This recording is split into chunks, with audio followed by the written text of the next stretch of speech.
한 해를 마무리하는 이 연말이 되면 어김없이 우리 TV를 틀면 하는 게 있죠. 바로 연말 시상식입니다. 한 해 동안 수고하면서 찍은 그 작품에 대해, 또 그 작품을 찍은 배우자들과 제작진들에 대해서 그 노고와 또한 그러한 열심에 대하여서 이 상을 수여하는데요. 그때마다 이렇게 회자되는 것은 이제 수상 소감입니다. 때로는 어떤 분들은 이제 감동적인 수상 소감으로, 때로는 재치 있는 입담으로 많은 이들에게 자신의 어떤 감사함과 또 영광을 돌리는 것을 우리는 이 시상식을 통해서 볼 수 있는데요. 그 중에 한 시상 소감을 조금 함께 나누려고 합니다. 2015년 영화 히말라야라는 영화를 작품으로 해서 톱 조연상을 받게 된 김인권 배우인데요. 이 수상 소감은 이러합니다.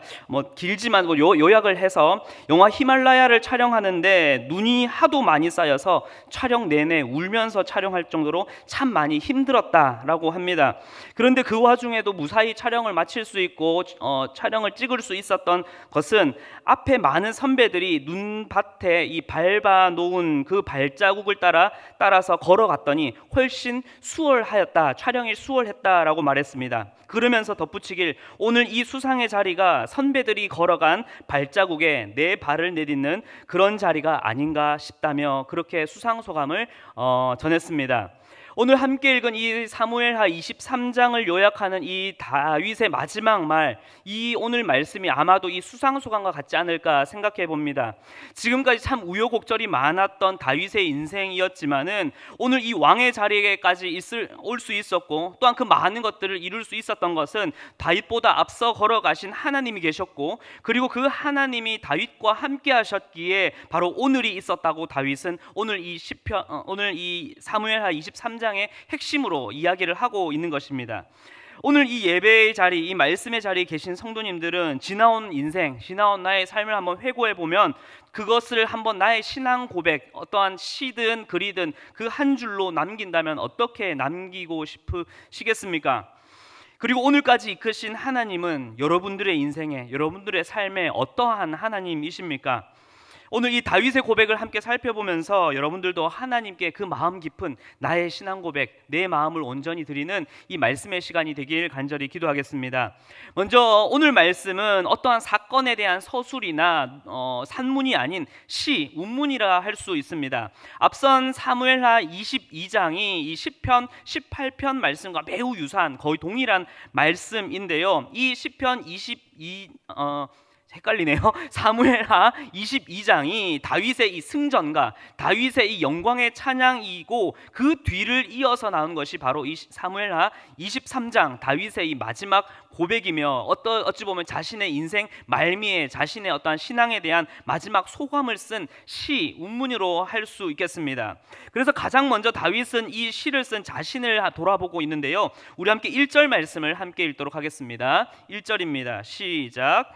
이는 다윗의 마지막 말이라. 이새의 아들 다윗이 말하며 높이 세워진 자, 야곱의 하나님께로부터 기름 부음 받은 자, 이스라엘의 노래 잘하는 자가 말하노라. 아멘. 1절에서 다윗은 자신을 참 다양하게 이렇게 소개를 하고 있는데요. 가장 먼저 자신을 소개하는 말은 자신을 고백하는 것은 이새의 아들 다윗이라 고백을 합니다. 여러분 혹시 그 경북 구미에 그 이명호 씨의 아들이 누군지를 아시나요? 모르셔야 하는데 대충 눈치를 채셨네요. 네. 이러면 안 되는데. 네, 저인데요. 경북 구미에 누가 사는지도, 그리고 그 사람이 누군지도 아무 관심이 없는, 유명하지도 않는 사람과 그 아들을 우리는 기억할 리가 없겠지만 기억해 주셔서 감사합니다. 지금 다윗은 자신이 이스라엘의 가장 위대하고 당대를 어찌 보면 평정한 승리의 왕임에도 불구하고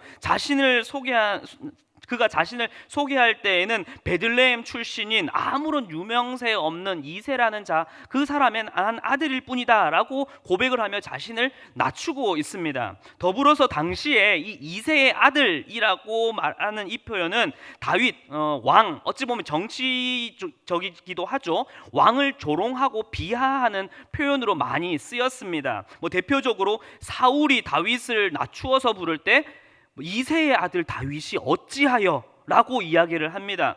또 에돔 사람 도액이 사울에게 그 다윗에 대해서 밀고를 할 때에도 이새의 아들이라고 다윗을 칭하기도 하고요. 또 아비가일의 남편인 이 성격이 완악하고 행실이 악하였다라고 말했던 이 나발도 이 다윗을 이야기할 때 이새의 아들이라고 얘기했고, 또 불량배 세바도 다윗을 부를 때 쓰이던 표현이, 이 조롱과 비하의 표현이 바로 이 이새의 아들이라는 표현입니다. 그런데 다윗은 자신을 이새의 아들이라 부르는 것은 결국 무엇입니까? 하나님 앞에서 나를 철저히 낮추고자 하는 그러한 표현인 거죠. 제 아무리 자신이 지금 대단한 왕이고 이스라엘 온 백성에게 칭송을 받는 왕이라 하더라도 자신은 하나님 앞에서 너무나 보잘것이 없고 하나님 없이는 나는 아무것도 할 수 없는 자라는 그러한 고백입니다. 그런데 이러한 다윗은 하나님께서 결국 자신에게 하나님께서는 어떻게 하셨다고 그 다음에 고백을 하고 있습니까? 그 하나님이 나를 높이 세워진 자, 조금 더 직역해서 말하자면 높이 일으켜 세운 용사라고 부르십니다. 그리고 또 이 부족한 나를 기름 부어서 왕으로 삼아 주셨고 이스라엘의 노래 잘하는 자가 되게 해 주셨다라고 고백을 합니다. 이 표현은 이스라엘에서 있었던 슈퍼스타 K에서 1등 할 정도의 다윗의 어떠한 가창력 실력이 뛰어났다는 말이 아니라, 앞서 보았듯이 당시에 이렇게 노래나 영광 찬양, 무슨 시는 당시에 어떤 전쟁에서의 승전과 하나님에 대한 영광 찬양을 올렸던 것을 바라보게 되면 그만큼 다윗은 많은 승전가를 울렸고 하나님께서는 다윗에게 그만큼 많은 승리를 허락했다라는 것을, 그러한 고백을 우리는 미루어 볼 수 있습니다. 이를 묶고 보면 다윗이 자신의 일생을 돌아보며 하나님께 드리는 고백은 내가 잘나고 내가 능력이 있어서 내가 재력이 많았거나 아니면 내가 무슨 싸움이나 전쟁을 잘해서가 아니라 오직 나의 삶은 누가 하셨다? 하나님이 하셨습니다 라는 이 고백입니다. 그리고 지금까지 열심히 살아온 자신의 삶을 회고해 보면서도 자신이 걸어온 그 인생 속에 절대적으로 거부할 수 없는 사실은 바로 하나님이 함께 하셨다라는 그 사실입니다. 그런데 여기서 이 주객이 바뀌지 말아야 합니다. 무슨 말이냐면 내 인생 속에, 내 인생의 어떠한 걸음, 나의 어떠한 수고로움 속에 하나님의 도우심이 있었기에 내가 여기까지 올 수 있었고, 그리고 그것이 하나님께 감사와 하나님께 큰 은혜라는 것이 아니라 영원하신 하나님의 그 놀라우신 그 계획과 섭리 속에 이새의 아들밖에 되지 않는 이 보잘것없는 다윗이라는 나라는 존재가, 또한 그 존재가 그 짧은 그 인생 속에 열심히 발악하며 열심히 그 우여곡절의 삶을 최선을 다해 살아왔던 그 노고를 하나님께서 기뻐 받아주시고 또한 자신을 사용하여 주신 것이 다윗에게는 너무나 큰 기쁨이며 감사며 은혜라는 것입니다. 그래서 지금 이 순간에서 다윗은 그 위대하신 하나님의 말씀을 읊으며 찬양할 때에도 내 혀와 입에 그 말씀이 거한다라고 하며 얼마나 기뻐하며 감사하고 있는 것을 우리는 볼 수 있습니다. 여러분, 오늘의 여러분들이 있기까지, 또한 오늘의 우리 성도님들이 있기까지 참 열심히 살아오셨을 것입니다. 힘든 일 속에서도 우리 성도님들 꿋꿋이 버티며 살아오셨고, 또 슬픈 일들 속에서도 낙심하지 않으시고 정말로 최선을 다해 달려오셨습니다. 또 그렇게 너무나 고생 많으셨습니다. 그러나 만약 하나님이 계시지 않으셨다면 오늘의 우리는 없었을 것입니다. 이 말이 여러분의 어떠한 수고와 여러분의 인생을 열심히 살아온 여러분의 어떠한 노고가 하나님의 일하심 앞에 아무런 의미가 없다는 것이 아니라, 내가 제 아무리 날고 기고 노력하고 발버둥 쳐도 하나님이 계시지 않는 인생, 하나님이 일하시지 않는 나의 삶이라면 우리는 그 어떤 노고와 우리의 그 어떤 노력에도 우리는 절대 그 어떠한 기쁨도 감사도 은혜도 알 수 없을 것이라는 거예요. 저의 이 짧은 36년의 인생이기에 우리 성도님들이 어떻게 살아오셨고 얼마나 많은 힘든 여정을 보내오셨고 얼마나 우여곡절의 인생을 살아오셨는지 저는 다 이해할 수 없을 것입니다. 또 우리 성도님들 그 긴 신앙생활 동안 얼마나 많은 위기와 어려움, 때로는 상처와 아픔을 이겨내시며 지금 이 자리 가운데 오셨습니까? 그것을 겪으시면서도 왜 지금 이 자리에 계시나요? 왜 이 자리에 앉아 계세요? 그렇게 힘들게 신앙을 지켜오셨는데. 제가 양육을 담당하면서도 너무나 감사한 것은 그것입니다.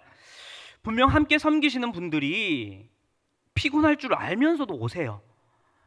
분명히 이 시간을 할애하면은 나의 쉬는 시간, 나의 저녁 시간, 나의 그 밥 먹는 시간, 낮 시간, 아침 시간을 다 할애하고 그것에 대해서 체력과 시간과 물질과 그 모든 것들을 쓰이는 것을 아시면서도 그 자리에 계셔 주신다는 것입니다.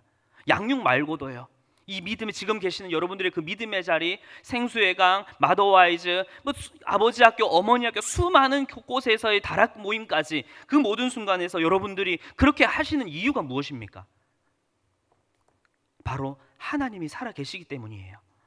그것 때문 아니겠습니까? 그리고 그 살아계신 하나님의 일에 이 보잘것없는 나의 노력과 이 노고, 잘할 수 있는 것 아무것도 없지만 그것을 나를 이렇게 써주신다는 것이 너무나 큰 감사며 은혜 아니면 그렇게 나온 이유가 무엇이 있겠습니까?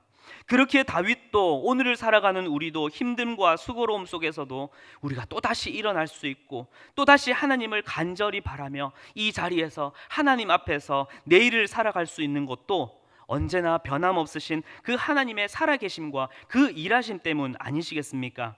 결국 이 모든 어려움 속에서도 다윗도 우리도 변함없이 우리의 고백은 무엇입니까? 바로 하나님이 하셨다는 것, 그리고 하나님이 오늘의 나를 있게 하셨다라는 것입니다. 조금 더 말씀을 더 가보도록 하겠습니다.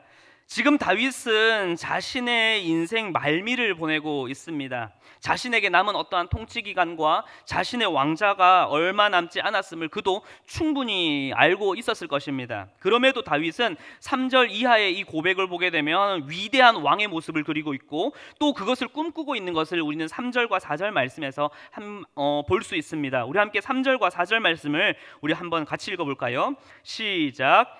이스라엘의 하나님이 말씀하시며 이스라엘의 반석이 경외함으로 다스리는 자여, 그는 돋는 해의 아침빛 같고 구름 없는 아침 같고 비 내린 후에 광선으로 땅에서 우미 돋는 새풀 같으리라 하시도다. 아멘. 다윗 자신 스스로도 기력이 쇠하여서 예전처럼 전쟁에도 임할 수 없고 지금 내가 가지고 있는 이 왕좌도 영원히 지킬 수 없다라는 것을 분명 그는 스스로 직감하고 있었을 것입니다. 이미 우리는 앞선 여러 가지 많은 사건들을 보았기 때문이죠. 그런데도 3절과 4절처럼 공의와 하나님을 경외함으로 다스리는 자를 그가 고백하고 또 그것을 기대하고 기다리고 있는 이유는 무엇일까요? 다시 한 번 더 따라해 볼까요? 하나님이 하시기 때문이다. 다윗은 4절처럼 돋는 해의 아침, 구름 없는 아침과 같고 또 땅에서 우물 트게 하는 왕의 어떠한 공의와 경외함으로 이스라엘을 다스릴 자가 나타날 것, 또 그러한 통치가 있을 것을 바라보고 꿈꾸고 있어요. 그런데 이것을 이야기하는 것은 바로 자신을 이야기하고 있는 것이 아니에요. 자신은 하나님 앞에서 그러하기에는 너무나 부족하고 연약하고 이미 수명도 자신의 나이도 다했다라는 것을 알고 있기 때문이에요. 그런데도 다윗은 이 나라를 하나님의 공의와 정의로 다스릴 놀라운 왕이 나타날 것을, 놀라운 하나님의 말씀이 이루어질 것을 확신하고 또 기대하고 있습니다. 그 이유는 무엇입니까? 무엇 때문이에요? 바로 다윗에겐 영원한 언약이 있었기 때문입니다.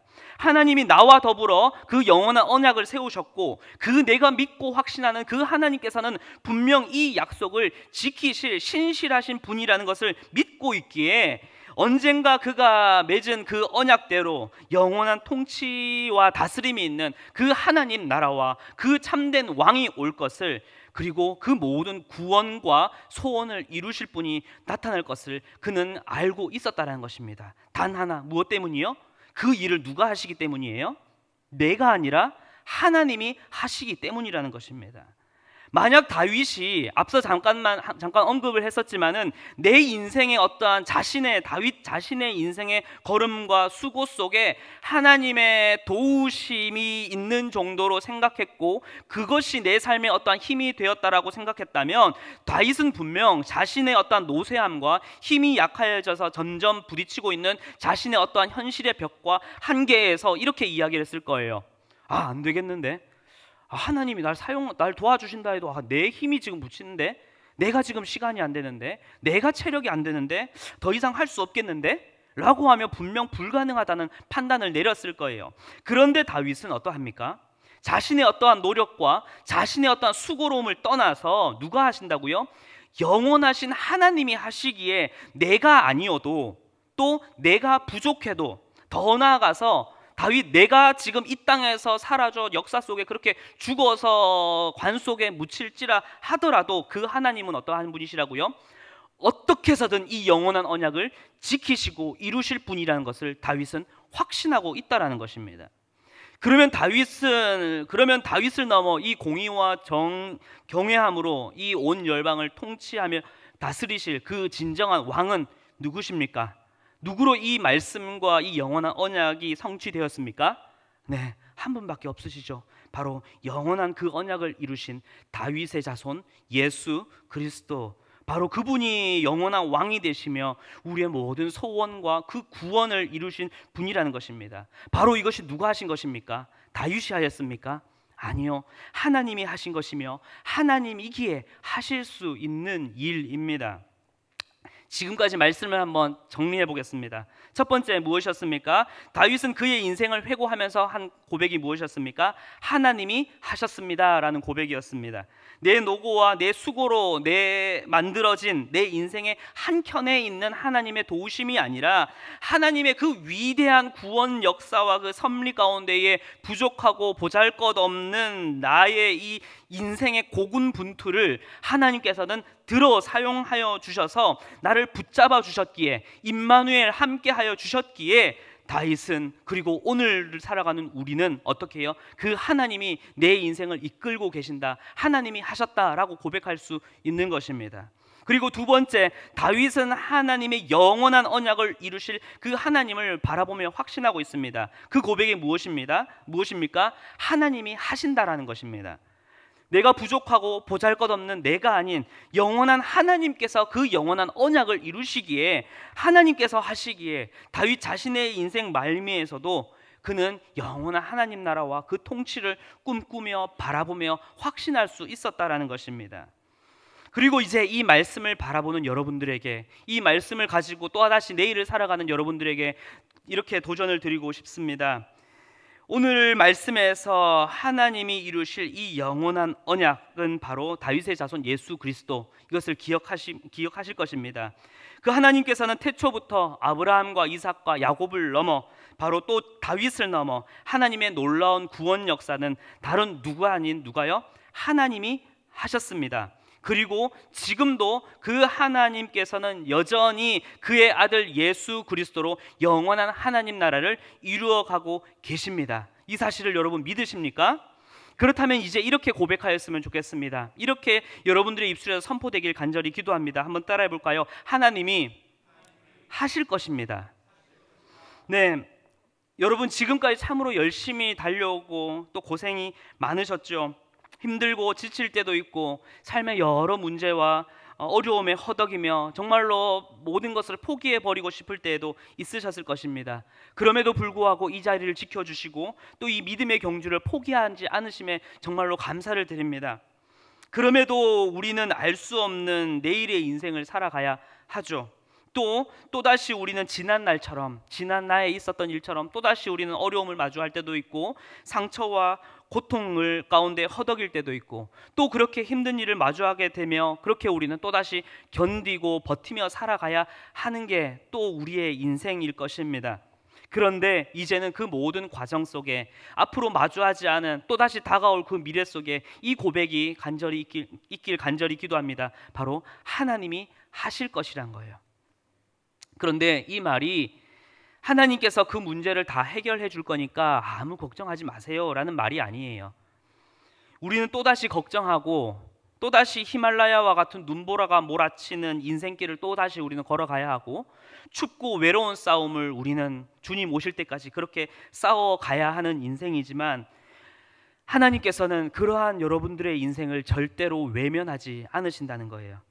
여전히 그 십자가의 사랑으로 우리를 또다시 말씀으로 위로해 주실 것이고 또다시 헤쳐나아갈 수 있는 십자가의 은혜를 우리에게 부어주실 것이며 또다시 우리가 힘들고 지치지만 오늘 먼지 툴툴 털고 다시 일어날 수 있는 영원한 소망을 우리에게 부어주실 것입니다.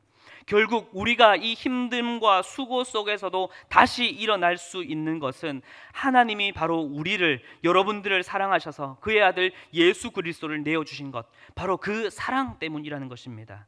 예수님께서는, 그 그리스도께서는 그 사랑대로 십자가에서 일하셨고 그 죽음을 이기신 부활의 예수님께서는 지금도 하나님 우편에서 여러분들을 위해 일하고 계시기에, 그리고 언젠가 그 하나님께서는 다시 이 땅에 오셔서 진정한 공의와 평화의 왕으로 일하실 것을 우리는 믿고 확신하기에 우리는 알 수 없는 내일, 수고로운 내일을 마주하면서도 단 하나의 고백을 드릴 수 있는 것이 무엇입니까? 하나님이 하실 것이란 거예요.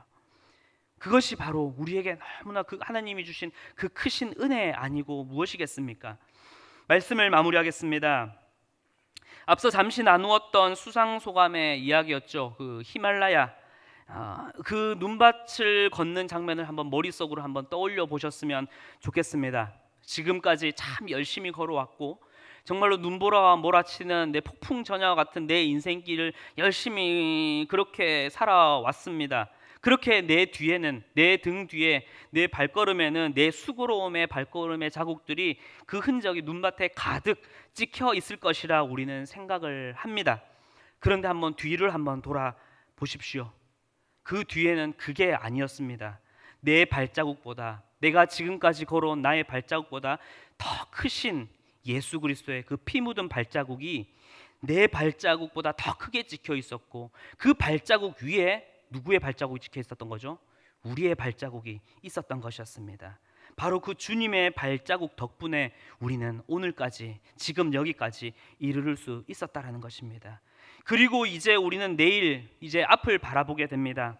당장 눈앞에는 폭풍과 같이, 눈보라와 같이 몰아치는 단 한 발자국도 내디딜 수 없는 그러한 인생처럼 느껴질 수 있습니다. 또 그렇게 오늘 하루에 내 마음 가운데 찾아올 수, 휘몰아칠 수 있습니다. 그러나 이제는 이 고백으로 믿음의 발걸음을 한 걸음 한 걸음 내디드시는 여러분들이 되길 기도합니다. 한번 따라해 볼까요? 하나님이 하셨고 하나님이 하시기에 하나님이 하실 것입니다. 이 고백으로 살아가시는 여러분들이 되시길 간절히 기도하겠습니다.